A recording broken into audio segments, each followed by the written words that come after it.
Bien-aimés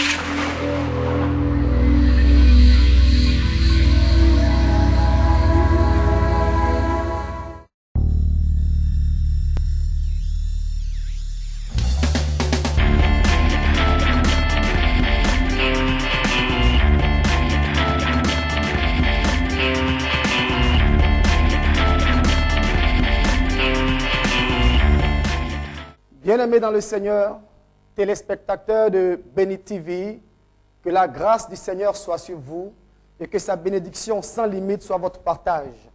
Je vous salue à vous tous, téléspectateurs du monde entier, des plus de 50 pays dans le monde. Recevez la grâce de Dieu au nom de Jésus. Je voudrais vous parler ce soir parce que Dieu m'a choisi pour vous apporter un message. Et j'ai un message pour toi, toi qui me regardes. Écoute, parce que le thème que j'ai à développer ce soir est intitulé « L'heure de la révélation des fils de Dieu ». L'heure de la révélation des fils de Dieu. Et la Bible nous dit, dans le livre de Romains, au chapitre 8, au verset 19, « Aussi, la création attend-elle avec un ardent désir la révélation des fils de Dieu. » La révélation, c'est quoi? Laisse-moi te donner une définition de la révélation. La révélation, c'est l'action de révéler, action de Dieu faisant connaître aux hommes les vérités que leur raison ne saurait découvrir. Et la révélation, le mot révélation vient du verbe révéler.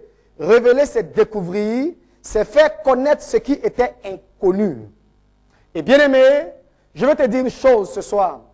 Il y a quelque chose en toi que Dieu a déposé et qui est resté caché, qui a un potentiel et que le monde n'a pas encore découvert. Mais ce soir, à travers ce message que j'ai pour toi, Dieu va t'amener à savoir et à découvrir ce qui est en toi qui est caché. Parce que des fois, Dieu nous appelle dans sa vision, parce que Dieu, ce qu'il a de nous, la vision qu'il a de nous, ce n'est pas cette vision que les hommes ont de nous. Des fois, les hommes te voient en tant que mendiant, mais Dieu te voit en tant qu'une bénédiction. Des fois, les gens te voient en tant qu'un berger, mais Dieu te voit en tant qu'un roi. Et ce soir, nous allons prendre le cas d'un jeune qu'on appelle David, un cas biblique. Et tu vas comprendre quelque chose, bien-aimé. La Bible nous dit, dans le livre de 1 Samuel, à partir du chapitre 16, l'Éternel dit à Samuel, « Quand cesseras-tu de pleurer sur Saül? Je l'ai rejeté, afin qu'il ne règne plus sur Israël.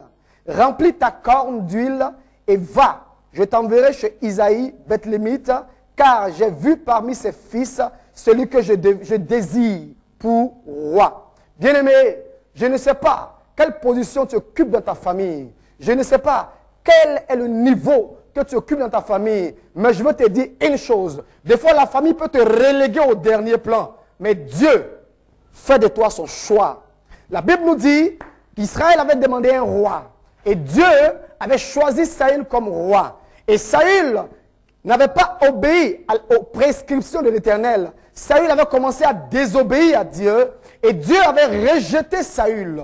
Et quand Dieu a rejeté Saül, Dieu va envoyer Samuel, son prophète, en lui disant, va à Bethléem, chez Isaïe le Bethlémite.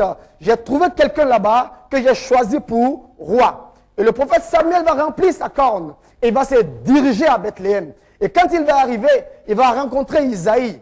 Et Isaïe va lui dire, prophète, ton arrivée ici annonce-t-il quelque chose de bon?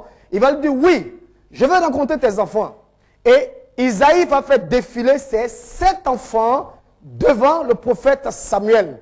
Et Samuel, quand il va les voir, il va dire non, l'Éternel n'a pas choisi le premier. Il va dire non, ce n'est pas le deuxième. Il va dire non, ce n'est pas le troisième. Il va dire non, ce n'est pas le quatrième. Je veux te dire une chose, jusqu'au 7e, le prophète va dire non, ce n'est pas eux. Je veux dire à quelqu'un ce soir, toi qui me regardes, téléspectateur de Béni TV, sache que le choix de Dieu tombe sur toi ce soir. Apprête-toi parce que la main de Dieu a tourné dans ta nation, a tourné autour de toi et son choix s'est porté sur toi.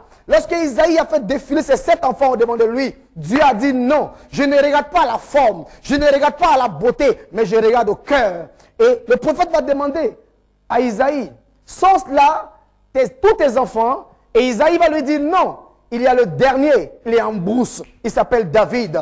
Et le prophète va lui dire, nous ne nous arrêterons pas là tant que celui-là n'arrivera pas. et envoie le chercher. Ils vont envoyer chercher David, qui était en brousse, le plus jeune. Bien aimé, écoute-moi. Peut-être que tu es le plus jeune de ta famille. Peut-être que tu n'es pas considéré dans ta famille. Mais Dieu te considère. Dieu te considère. Et parce que tu as de la considération pour Dieu, je t'annonce que de par toi, l'histoire de ta famille va changer. L'histoire de ta région va changer. L'histoire de ton pays va changer. Parce que Dieu compte sur toi. Là où les gens te rejettent, c'est là que Dieu te récupère. Et lorsqu'ils sont allés chercher David, il était derrière les troupeaux. Il était derrière les brebis. Ils sont allés le prendre quand ils sont venus.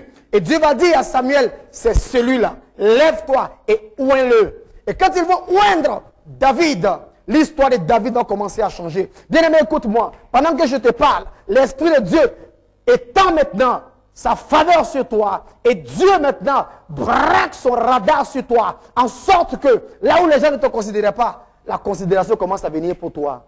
Tu m'entends, bien-aimé? Parce que quand David a été oint pour roi, écoute, il y a 7 choses qui vont se passer dans sa vie. Parce que l'onction va entraîner 7 choses. La Bible dit que lorsque Samuel a oint David d'huile, l'Esprit de Dieu s'est retiré automatiquement de Saül. Parce que l'onction avait pris place dans la vie de David. Et bien aimé, je t'annonce une chose. La première des choses que Dieu va faire, lorsque Dieu mettra sa main sur toi, lorsque Dieu étendra son regard sur toi, pour que toi, de par toi, ta nation change, de par toi, ton histoire change, de par toi, l'histoire de ta famille change. La première des choses, c'est que l'onction sur toi va entraîner un problème quelque part. Retiens ça. C'est la première des choses. L'onction sur ta vie, le choix sur ta vie va entraîner un problème quelque part. Et lorsque le problème va être créé quelque part, je t'annonce la deuxième chose, parce qu'on aura besoin de toi. L'onction sur ta vie fera qu'on aura besoin de toi. Et c'est toi seul frère, c'est toi seul bien-aimé qui sera celui-là même qui va apporter la solution. Là, on aura besoin de toi. Et la troisième chose que l'onction va faire dans ta vie, c'est que quelqu'un parlera de toi. Oh, alléluia. Écoute-moi bien-aimé, peut-être que personne ne te connaît, mais sache que Dieu te connaît. Et parce que Dieu te connaît et qu'il a sa main sur toi, cette onction va toucher quelqu'un de là où la personne se trouve et on parlera de toi. On parle de toi actuellement. Pendant que tu me regardes, je t'annonce une bonne nouvelle. Quelqu'un est en train de parler de toi quelque part. Quelqu'un est en train de parler de toi quelque part. Quelqu'un est en train de dire, il existe une personne, une femme qui est assise. Elle est au Tchad, elle est en Afrique du Sud, elle est en France. Et c'est elle seule, sur elle, que nous pouvons nous appuyer pour changer la situation de cette nation. Bien-aimé, la quatrième chose qui va se passer, quand on parlera de toi, on ira te chercher. Écoute-moi.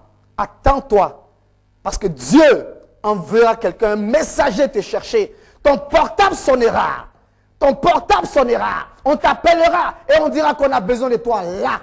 Parce que Dieu fera en sorte qu'on vienne te chercher. Attends-toi à un émissaire qui viendra te chercher. Parce que c'est la quatrième des choses que Dieu fera à cause du choix que Dieu a porté sur ta vie. Mais écoute, on viendra te chercher. Mais la cinquième chose qui va se passer quand on viendra te chercher, c'est que tu vas plaire. Oh, alléluia. Bien-aimé, peut-être que dans ta famille, tu ne plaisais pas comme David et on t'avait relégué au dernier plan en brousse.